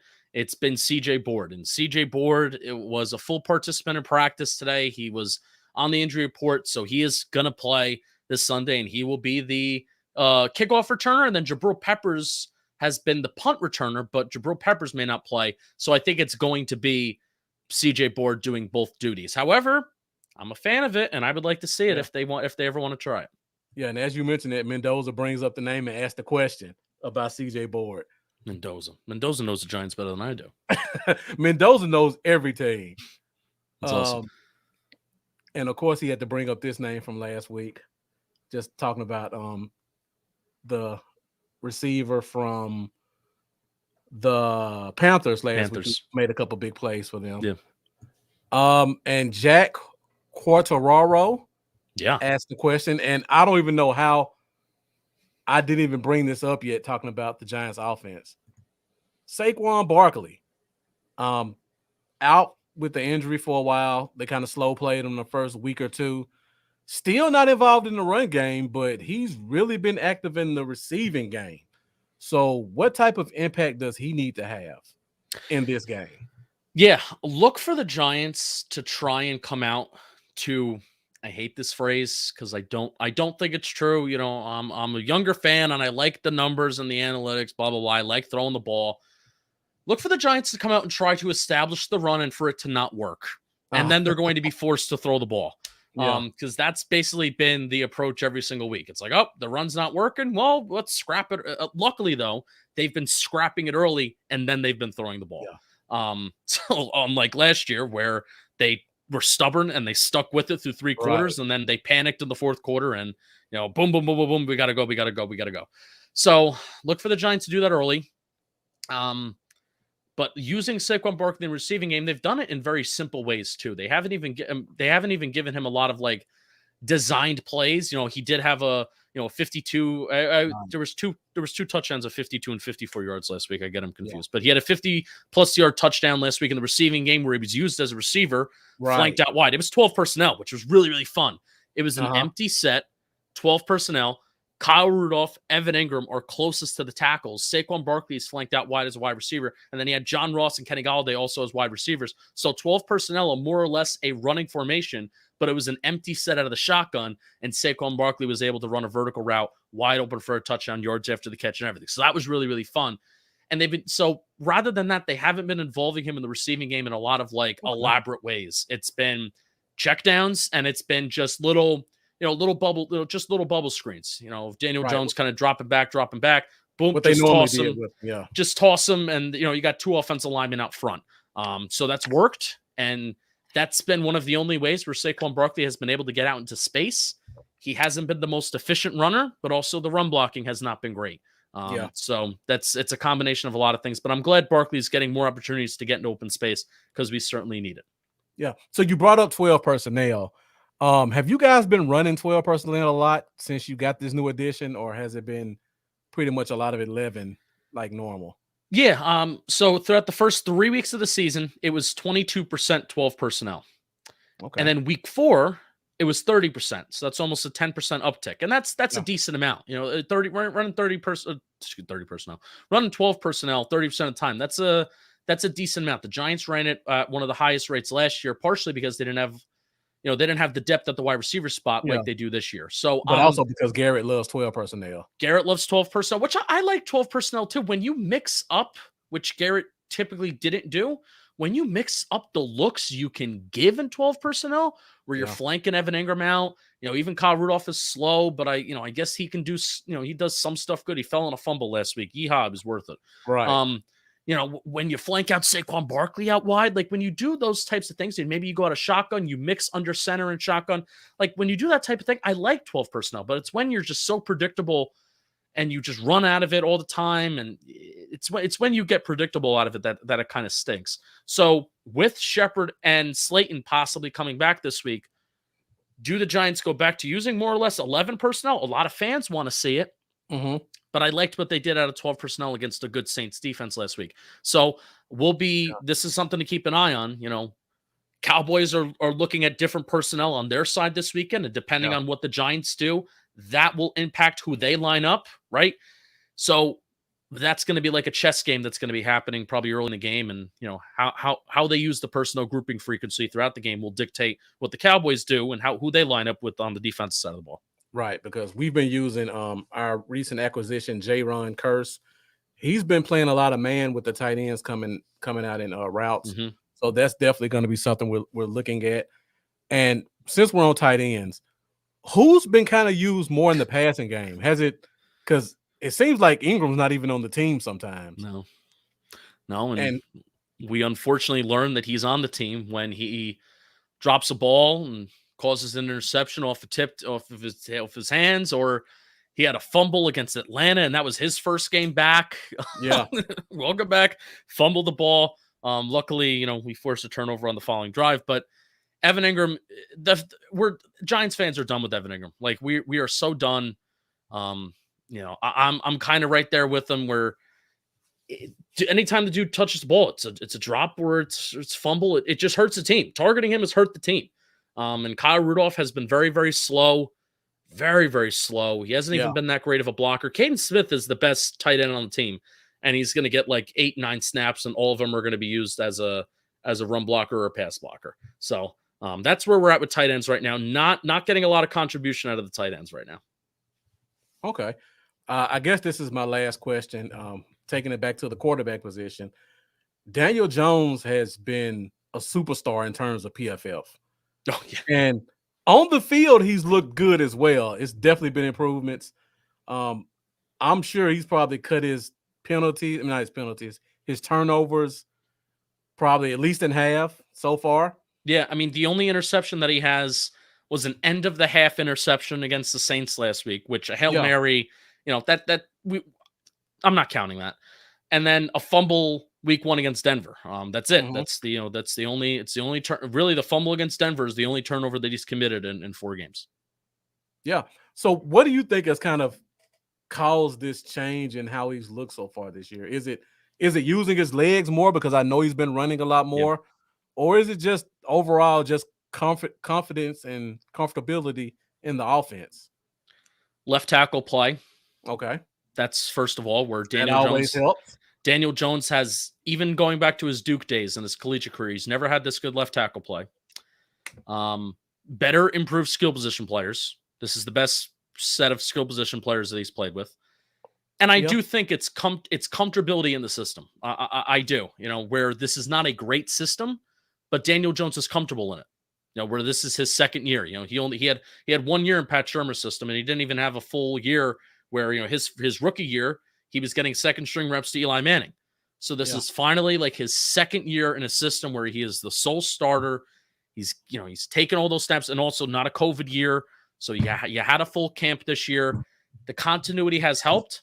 And I think him just getting overall control of the offense has really, really helped him as well. And also his pocket manipulation, where I think that left tackle play has really helped. But him manipulating the pocket and deciding, hey, sometimes I'm just going to tuck it and run, slide a little bit. There's only been 1 game where the Giants really used him as a scripted runner, and that was Washington, where you saw read options. You didn't see it against Denver, really. You didn't see it against Atlanta. You didn't really see it against New Orleans. You really only saw it against Washington. So that's something to keep in the back of your brain if you're a Dallas fan, where maybe this is something that they see may work. So all those things kind of included. Daniel Jones has been, if you like some of the advanced stuff, according to ESPN, Daniel Jones is 5th in total EPA out of all quarterbacks this year. He's 7th in CPOE according to Next Gen Stats, which I love. I mean, that's the thing that I love the most, because CPOE is basically measuring accuracy. So what does CPOE stand for the people that don't know? Completion percentage over expected. So it's a Next Gen Stats stat, and basically, you have your raw completion rate, which that's simple enough, completion percentage, and then you have an expected completion percentage, where Next Gen data is able to predict based on how far you throw the ball down the field, wide receiver separation, personnel, play, all this stuff. They put all the variables in. They're able to predict if, the expected completion percentage on a given play and on a given attempt. So you want the difference between your raw completion rate and your expected completion rate. You want that to be positive, because that means that the quarterback is being more accurate than what he is, quote unquote, kind of like expected to do. So Dak is like 3rd or 4th in the league right now. He's having, I think Dak's having the best year, the best year of his career so far. Yeah. I know he was putting a lot more box score stuff in last year before he got hurt. But I think in terms of just leading to overall wins, Dak is performing much better this year than he was last year. Much more efficient. Much more, right. Efficient's the word. And so is Jones. I mean, Jones is just, in every category, has kind of gotten a lot better. And frankly, if Daniel Jones was not performing, and I guess we'll end it off with this. I thank you so much for having me on. I'm sorry it took longer than a half an hour. I like to talk about this team. I love to talk about football. I do too, and it's been great. Our viewers have been very steady the entire time, so we haven't lost anybody. So everybody's engaged. So the last thing I'll say, if Daniel Jones was not performing as well as he is right now, and if he was performing at the same level that he was last year, I would have zero confidence in this game for the Giants. I mean, especially with the Cowboy defense stepping up, but it's because the Cowboy defense has been known to give up a little bit more explosive plays. Left tackle play has been a lot better for the Giants. The Giants defense has been a lot worse, which if the Giants are going to win this game, it's going to have to be through a shootout. And I'm not confident in the Giants to shoot out over the Cowboys. But with Daniel Jones performing as well as he is performing, I am 25% hopeful, but I'm 75% doubtful. Okay. So everybody's asking for, before we close it out, we've been asking you questions pretty much the whole time. Do you have any questions for us about our team and our matchups? No, frankly, I listened to the half an hour, 40 minutes before I came on because I didn't want to ask about Jalen Smith and blah blah blah. Yeah. Really, the only question I had was what is going to go on with Nate. So who's going to line up over Nate Solder, and is Micah Parsons going to be the guy that's going to line up over him? Because I'm serious. In a way, as a non-biased football fan, I'm rooting for Micah Parsons to continue at defensive end. I just think he looks a lot better. This is not saying that he can't form into a really good linebacker. It takes time. He has the lofty expectations of being, the 14th, the 12th overall pick of the NFL draft. He has those lofty expectations to be good, and he didn't play at all because he opted out of 2020, and he was more or less known for being a run stopper versus a guy that plays back in coverage anyway. So he has these expectations associated with them, but because of how good he's looked at the edge spot, I'm rooting for him to continue that. Yeah. And especially because Nate Solder, the way that you beat him is what Micah Parsons' strength is. I'm rooting for that to happen this Sunday as a non-biased football fan, but as a Giants fan, I'm kind of glad hearing that Parsons is going to be back at the interior, at least for most of the snaps. And that's just my opinion, just based off last week. I mean, and we get even more defensive ends back this week. Yeah. Like Bradley and Dorrance Armstrong, guys I think they'll try to squeeze in. So I would be shocked if he plays more than 25% of his snaps at the end. And even with that, I think that might be high. Yeah. All right, guys. So we're about to close this thing out. Thank you guys for watching. Before we go, we got to do our game predictions. So we'll get Justin's take on what he thinks the game prediction is, and if he thinks the Giants are going to win, if he can give us a couple of keys to victory for them.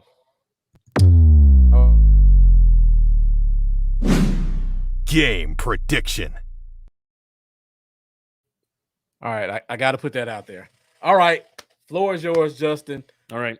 What do you think the score is going to be this week? 33-27 Cowboys. Okay. The Giants are cursed under Jason Garrett. They cannot score over 30 points. Yes, I know the Giants scored 34 points as a team last year, but Kyler Fackrell had a pick 6 against Dak. So I do not count that as the Giants scoring over 30 points. Yeah. This Giants offense under Jason Garrett is cursed. They cannot score over 30 points. They will get close again, but they will not do it. 33-27. Keys to victory for the Giants, if they are going to win: produce explosive plays on the offense side of the ball, particularly through the air. Utilizing play action again, trying to manipulate, the different personnel of the revolving door that is kind of happening maybe at linebacker right now. So maybe getting those guys off track, getting them off their spots and taking advantage over the middle of the field that way. So that's 2, and I will give you a third one. Force Dak to commit turnovers. I mean, that's really the only way that, I feel like you can stop this Cowboy offense kind of in its tracks, because they're not relying on explosive plays. They're kind of getting teams, at least in my opinion, with the death by 1,000 cuts mentality that Jason Garrett would love to do. But he doesn't do it well. They're surviving without producing explosive plays at an insane rate where they're not relying on it. They still are producing those explosive plays, but this death by 1,000 cuts mentality is tough to do in the NFL and also score points, because the Giants do it and they don't score points because eventually a drive just stalls out. Cowboys keep a drive moving. So the Giants have to halt those drives and come up with, at least 1 or maybe even 2 turnovers, whether it's via a fumble, interception, something this game to kind of stop this Cowboy offense in their tracks. Yeah, for you guys to win this game, it has to really come down to the chess match between Logan Ryan and Dak. Yeah, Logan Ryan's going to have to really play some games with Dak and manipulate him into throwing where he wants to. And your defensive guys in the middle are going to have to really get in Dak's face. And it's possible with the way Tyler Biadasz has been playing. And Connor Williams has really been stepping up lately, but he still has that problem with strength, and he has a tendency to get pushed back. No PFF likes him a lot, but it's more because he holds his blocks, but he's still 4 yards in the backfield holding those blocks. Yeah. And that combination of Dak having to throw it like this instead of being able to follow through and safeties and things like that, that could cause us some problems. And on the defensive side, I'm always terrified of Barkley in a big play. He always gets one on us. If it's not for a touchdown, he's going to break off a 40-yard run. It's inevitable. So they're going to have to get that play and take advantage of it using your quarterback's ability to run, because Sam Darnold kind of opened our eyes a lot last week in the first half with those 2 long rushing touchdowns that he got, and kind of stopping our pass rush from getting to him in the first half. The second half, we made adjustments and we kind of shut that down. But the first half, it didn't start off pretty. So I see a lot of our people have 34 for us and 17-24 for you guys. I think I'm kind of in that same range as well. I see kind of a 38-27 game. I think we'll get away. I think we'll get away pretty quick on this one. I'm big on revenge games. Oh yeah, and I know Dak has this one circled. Oh yeah, this is the game where he's gonna say, "I'm back and I'm healthy, and this is what you're gonna see the rest of the year.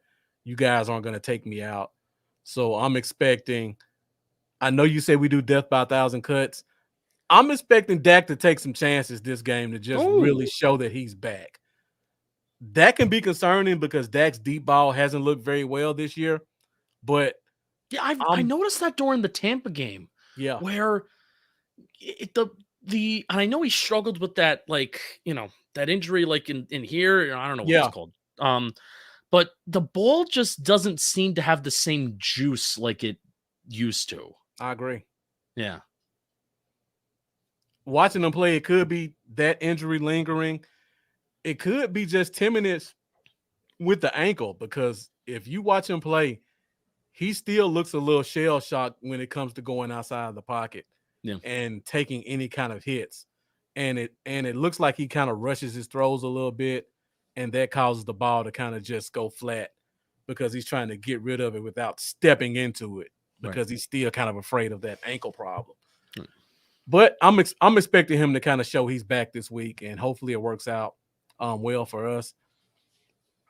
Should be a competitive game. Giants have a lot of talent offensively, like you said. We have our weak link with Anthony Brown. So he struggles with shifty guys and explosive guys. Antonio Brown showed us that week 1. Keenan Allen showed us that week 2. So Kadarius Toney, Sterling Shepard, if he's healthy, those guys have some advantages they can take advantage of with Anthony Brown if the defense can't get home. So we say it could be an early game, but it could be a little bit closer than we expect. I love it. I'm rooting for it. Rooting for a close game. I just want a good game. Yeah. I don't want to sit there and be miserable the whole time. Just let me be miserable in the fourth quarter. Right. And you always can just kind of throw everything out of the window when it comes to a division game, because they all know each other so well, and you just never know what can happen. Right. I mean, didn't you guys have like 3 turnovers the last time we played you guys last year before Dak got hurt? Yeah, was the pick for a touchdown. That was a crazy game. Yeah, like I said, where a ball went off of Zeke's hands and it went to Kyler Fackrell's hands, and went for a touchdown. And that was a crazy game. That was the first game where the offense actually opened it up, and the running game looked decent. But that Cowboy defense last year was just pitiful. It was. Mike Nolan should be sent to the sun. So, So guys, I think that's pretty much it. Can I plug something? Please do. You're more than welcome. I'm not going to plug Talkin Giants. I would never expect anybody to listen to a Giants podcast. But Justin, I watch regularly. Trust me, we have the type of fans who will watch it. But I would love if people can subscribe. If you search Talkin Football on YouTube, I want you to go right after this stream is over. Search Talkin Football. Watch. You have to go to videos and scroll down a little bit.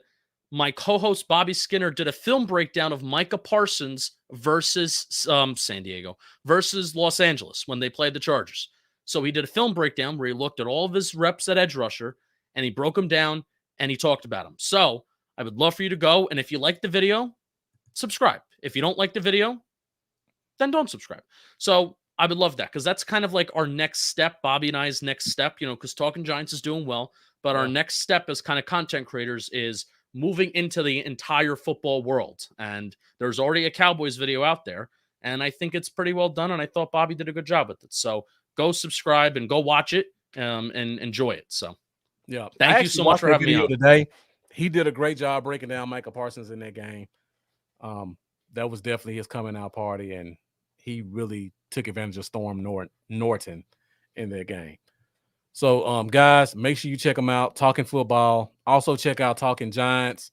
If you're just a fan of football, like I know a lot of you guys are, you'll definitely get something out of it. Just learning about some of the guys that were drafted that we all followed, or just learning about the division in general when they play other teams that we may have to play, because these guys do their homework on other teams just like we do here. So you get to find out about matchups that we may have coming up as well. So great follow, great watch. Make sure you guys continue to follow us as well. You can find us on Facebook, YouTube, Instagram. I'm Bluff City Cowboys, my co-host, Lambo's Cowboys. Y'all, be sure to tune in every Wednesday night, 8:30 Central Standard Time for the Cowboy Zone. We'll also be back this Sunday, 11:15 for our pregame show. We'll do a little bit of over-under. We haven't done that in a while, so we'll be doing that. And we'll get the game predictions and the bowl predictions from you guys also. So be sure to come back. Be sure to subscribe, and be sure to join the conversation. I'm Marcus, and this is Justin, and we are out. You guys enjoy your night, and we'll see you on Sunday.